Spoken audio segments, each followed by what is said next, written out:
This portion of Discovery is sponsored in part by The Miracle, the revolutionary piano teaching system.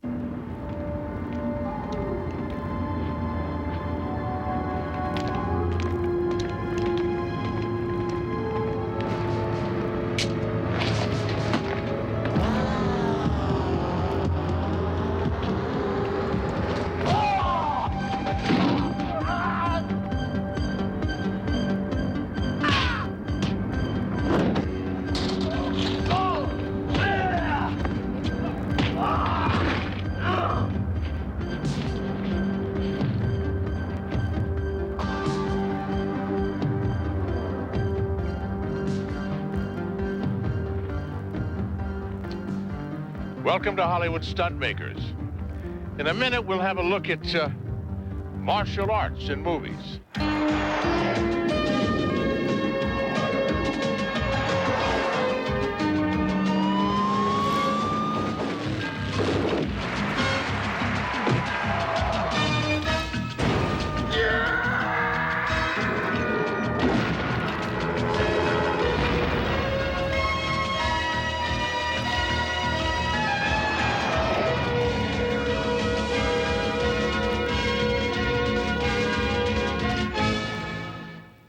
Today on Hollywood Stuntmakers, we'll explore the world of martial arts movies, and we'll find out from some of the stars what it takes to make the action look so real. Plus, we'll take a peek behind the scenes at some people who are making a lot of noise in the martial arts movies. Hollywood has never been bashful about borrowing from other cultures. There's a special kind of film that requires physical strength, a sense of grace, and incredible coordination. It became known as the Eastern Western. The tough guys are martial art champions. Gunplay is replaced by high kicks and exotic weaponry. Kung Fu Mission is a good example of a popular martial arts film. In typical fashion, the plot line is secondary to the action. Audiences clearly watch these films for the carefully choreographed fight scenes.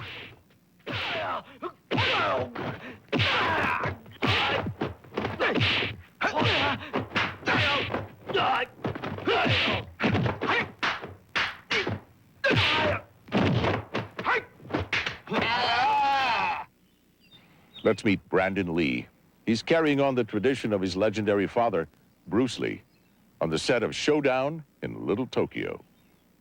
Action. Against the wall. Now. Here's Brandon with an insider's look at a rehearsal.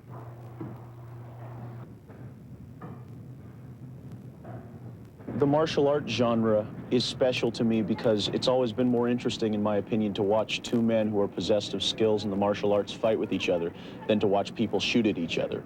Because, as my father said in Enter the Dragon, any damn fool can pull a trigger. For me, the most exciting thing in working in a martial arts movie is the choreography itself, you know? It's really wonderfully fun and creative to be able to choreograph a fight scene, you know? On this film, Showdown in Little Tokyo, the choreographer is a man named Pat Johnson, who's wonderful. It's been great to work with him. And on the next film, I expect to have a little more of it on my own shoulders. And I'm looking forward to that very much. It's wonderful. You know, you sit home and you think it out, and after all the training you've had in martial arts academies, you've come to realize those certain golden moments that happen in a fight when it's just perfect, you know, when it's just perfect and the guy steps right into it and there's nothing like it in the world. And so you can create those. You can make it happen that way every time, and it's great. Get him.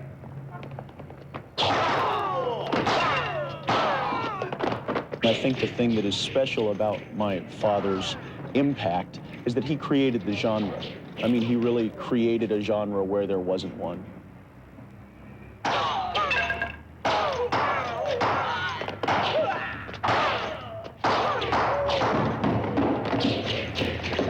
Return of the Dragon was really interesting in that my father wrote it, directed it, and started it.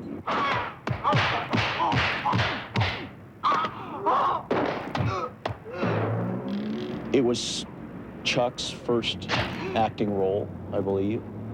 And the fight scene in the end of that between Chuck and my father is the finest one-on-one fight scene I've ever seen put on film.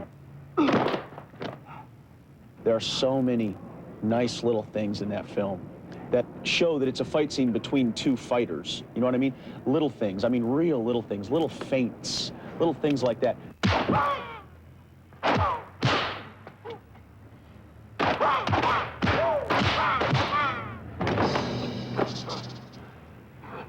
I was 8.5 when my father died, and he was 32. We lived in Hong Kong at the time. So upon my father's death, we moved to America, my mother, my sister, and I, and it was just a real different thing, a whole different school system, different cultural standards. I mean, everything was different, you know. And we went from living in a large house where I remember every day when we'd go to school, they would open the gates and have to push people out of the way for us to, you know, get the car out to be able to get to the school. We went from that to living in relative obscurity in America, which was a blessing. It really was great, you know, and have my mother to thank for that. But so a lot of things changed. I just believe that my father would want the achievements of his life, which were great, which are lasting to this day, 18 years after his death, you know. He would want them to be of a help to me. So I'm very grateful for that.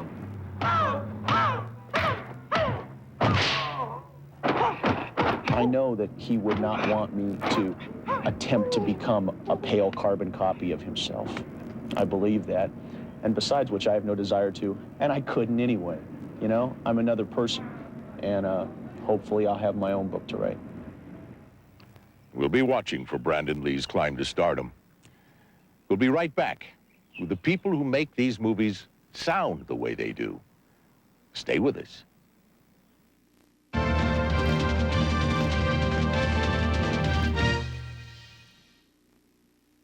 Keep those ideas coming, and we'll keep making them look their best. It was a good day for ideas. Plans for a sidewalk cafe were finalized. A river walk was proposed. And someone had the vision to bring luxury and romance back to train travel. Keep those ideas coming, and we'll keep making them look their best. LaserJet printers from Hewlett-Packard. On September 19th, we gave Liana Morelli a new piano teaching system. After 2 days, I'm pretty amazed at my progress. Yeah!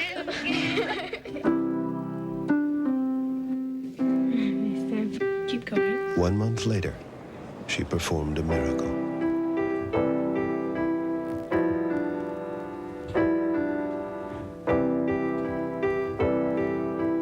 The Miracle, the revolutionary piano teaching system.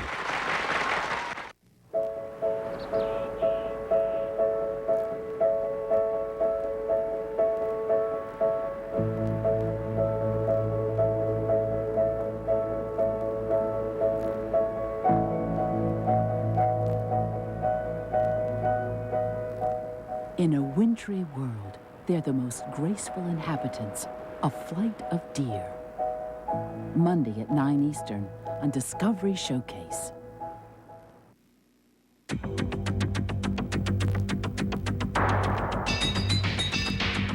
And now you're going to have a close-up look at one of the most important but least known elements of movie making.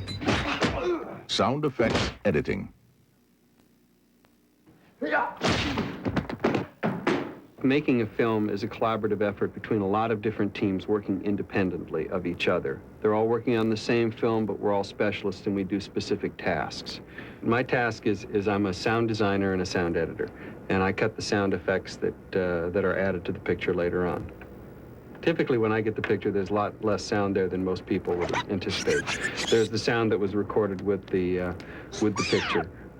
In a fight film like this, one of the things that's missing is all of the sounds of people hitting each other, because people aren't really hitting each other. If this were a car chase, more than likely there would only be bits and pieces of the actual sound of the car chase. If we were blowing up a building, typically the sound that would come in would not really sound like a building is supposed to sound being blown up. So my job is to step in and make it actually sound like it looks. Best way to illustrate it is in this little flurry in the fight. I'll play for you just those sounds as were shot with the picture.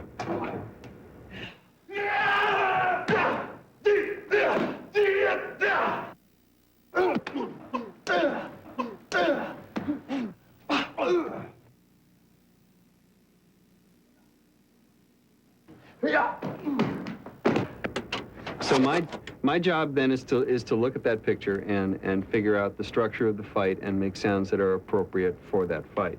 So now I'll play back that same section, and I'll play it without the production, but with just those sound effects isolated by themselves that have been cut.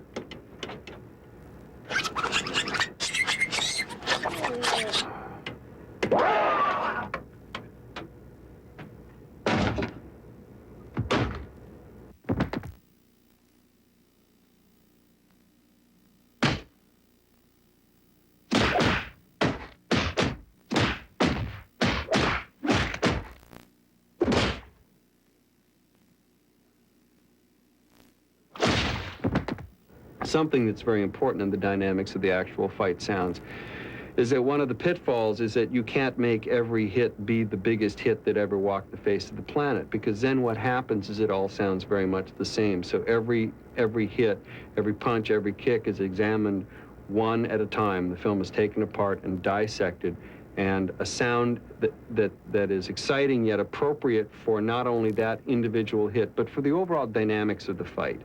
It's as if to say if there's a flurry of 7 or 8 hits, and the last hit is considered what we call a dispatching hit. That's the hit that's got enough energy to finally knock the guy down. It's really that dispatching hit that everything is aiming towards. This is a pretty vicious sound. Sound like that is used almost exclusively when it's a kick to the head. The gooiness in some of these sounds simply has to do with what euphemistically is called gore in the sounds of films like this, where you really need to add the quality of bone breaking and blood vessels popping and things like that to get that intensity. Now the same thing will play with the production and with those sound effects added.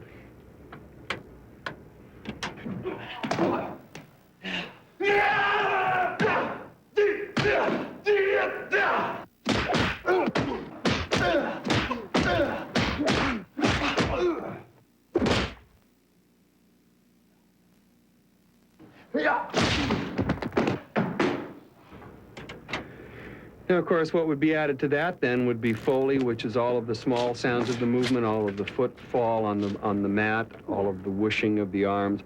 Sorry. Okay, Robin and Sarah, we're going to record the body falls for this scene next. All right, Dean. All right, Dean. Let's do it. Okay. Foley is creation of sound effects live on stage in sync with the picture. Years ago, Foley was simply a way to record footsteps in sync with the picture.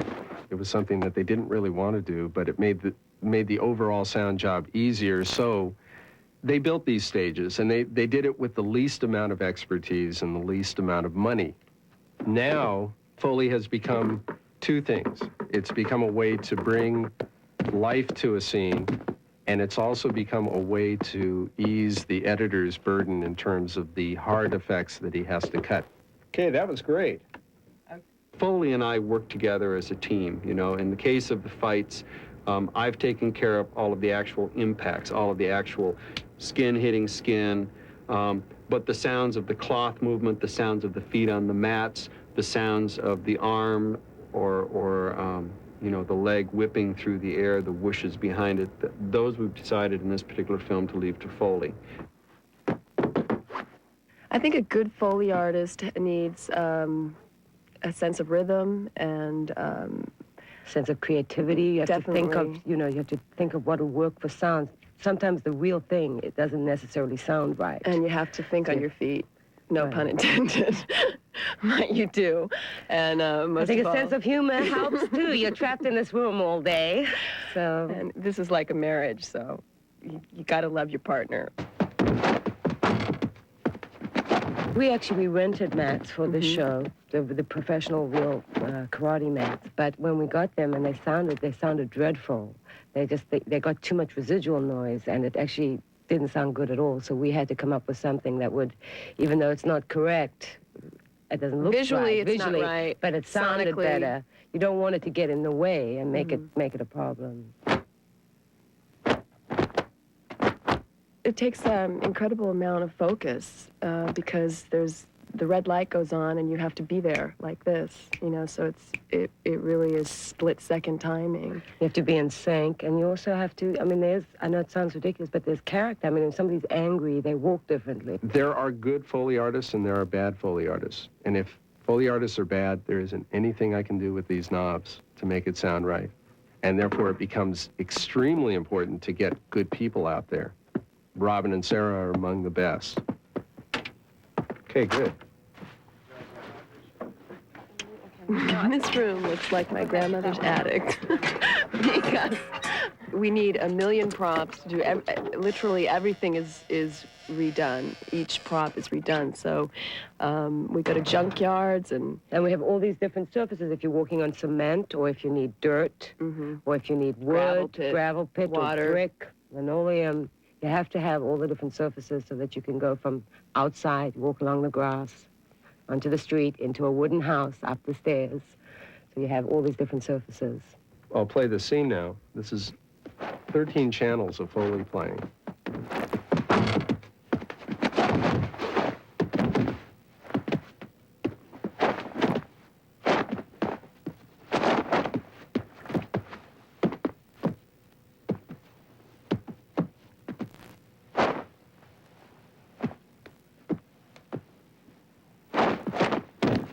Later on the dubbing stage, when they put this stuff together, they can pick the sounds, the best flatter, the dialogue, the production, the music, the Foley, all of the other elements that are coming together at that point. What may result may be a composite of literally hundreds of tracks of sound.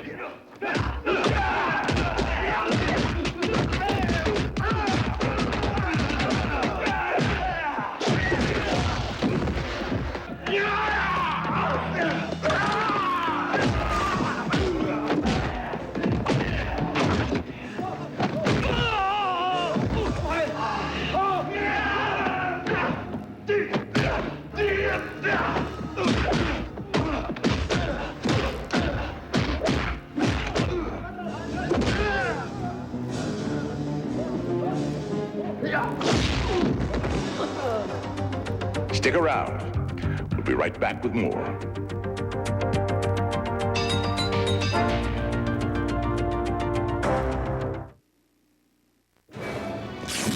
Let's fly! Oh my God, where are we going? To Never Never Land.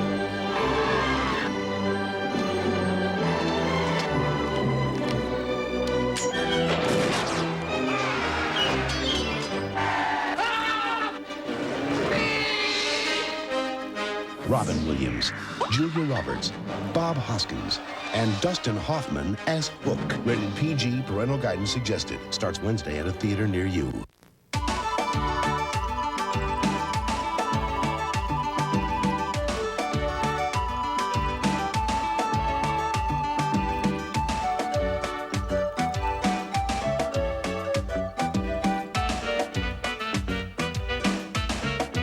See what the world is like when nature takes care of itself. The American Paradise, United States Virgin Islands. Sunday, remember Pearl Harbor, 50 years later.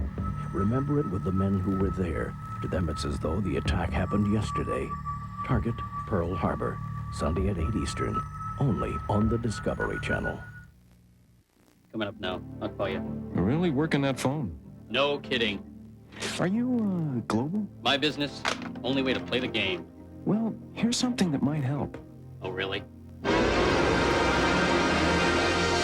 Wow. Okay, first you got AT&T Pro Watts, and savings on calls to 177 direct dial countries.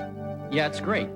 So? So, your most important business calls are probably to just one country. Tell us which one, and you'll save an extra 10% on those calls. It's the favorite nation option. Wait, I tell you Italy, and I get an extra 10% off? Give us the word. Japan. You tell us where you want to save the most. How about the UK next month? or Mexico. You can change your favorite nation up to twice a month. You control the savings. I like control.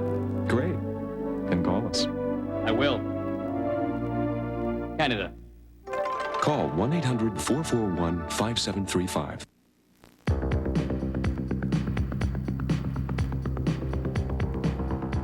Now let's check out martial arts expert Billy Blanks.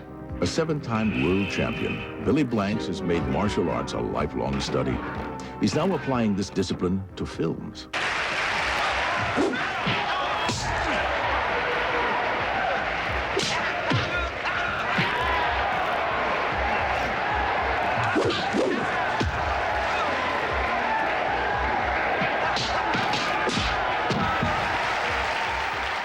Well, the role that I had in Bloodfist was a character that was in the Vietnam War and had a chance to go compete in the World Championships. And I did, and, you know, I went in there and fought. In Bloodfist, Billy had an opportunity to choreograph his own fight scenes. Working out the strategy for a scene like this can take weeks to make it seem real. I lost, but, you know, hey, that's the movies.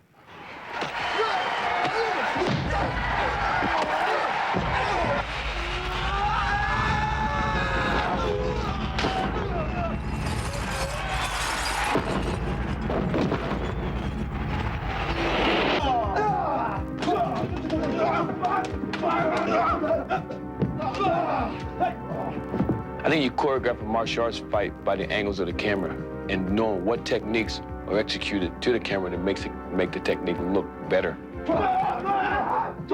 When I first started working on films, I thought that I could go out and throw a kick like I would throw a kick in a fight, but it's totally different. You learn how to throw a kick wider, like cowboy punches and like cowboy kicks. You know, it's not basically a traditional straight karate kick. So everything had to be a little more wider and overemphasized.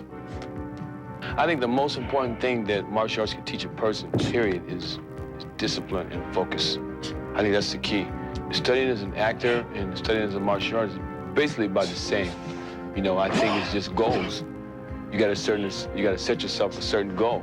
And if you set that goal, you gotta try to reach it, you know. Coming to the gym, training every day, you have to go to acting class to train every day to be a good actor. I go to acting class myself, and if everything still goes the way it is, I want to become an action star, you know, and the way it's going right now, it looks like it's on the up and up. Hope it keeps going like that. We look forward to seeing more action from Billy Blanks in many films to come. Here's one of today's busiest action directors, Marc Dessal. In the film Death Warrant, Dessal worked with martial artist Jean-Claude Van Damme. Like the heroes of most films of this genre, Van Damme is out for vengeful justice, and the villains who try to stop him find themselves in harm's way. Geez, I'm a fan myself of martial art fans. I was in love with Bruce Lee.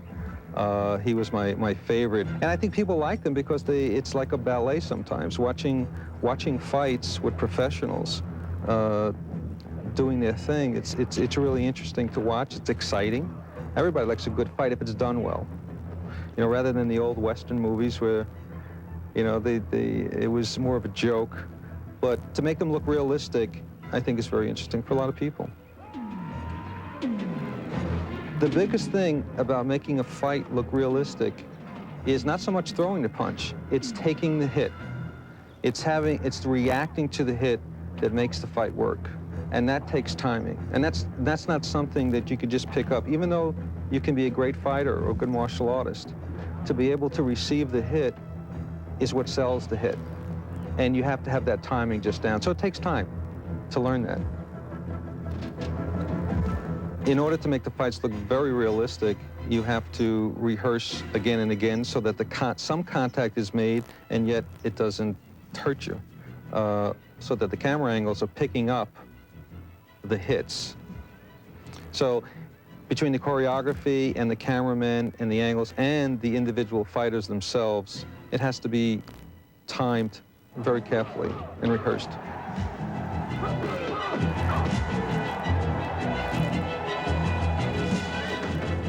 Stick around. We'll be right back with more.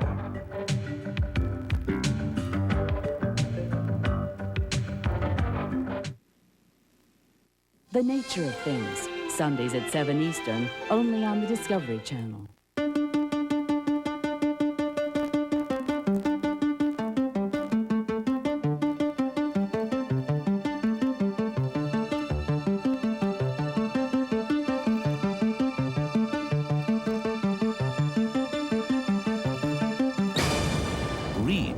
Cybernetics, America's #1 self-help bestseller. It's the owner's manual for the human mind. Get your copy today at Walden Books. It was a good day for ideas. Plans for a sidewalk cafe were finalized. A river walk was proposed. And someone had the vision to bring luxury and romance back to train travel. Keep those ideas coming, and we'll keep making them look their best. LaserJet printers from Hewlett-Packard.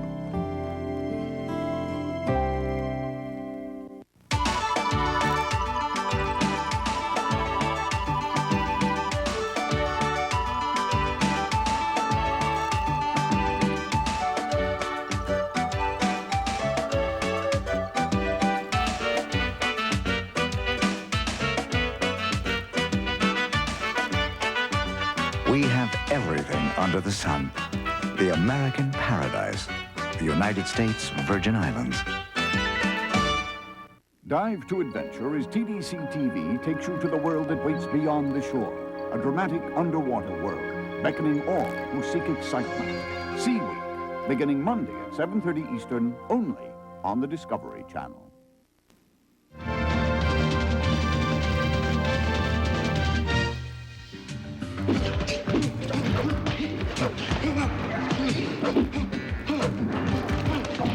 Well, that's about all the action we have time for today.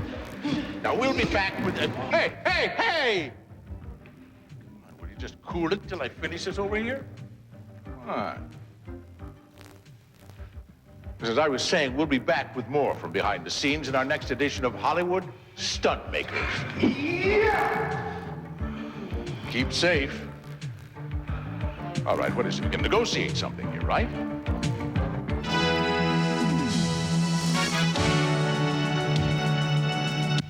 They were ordinary people in extraordinary situations.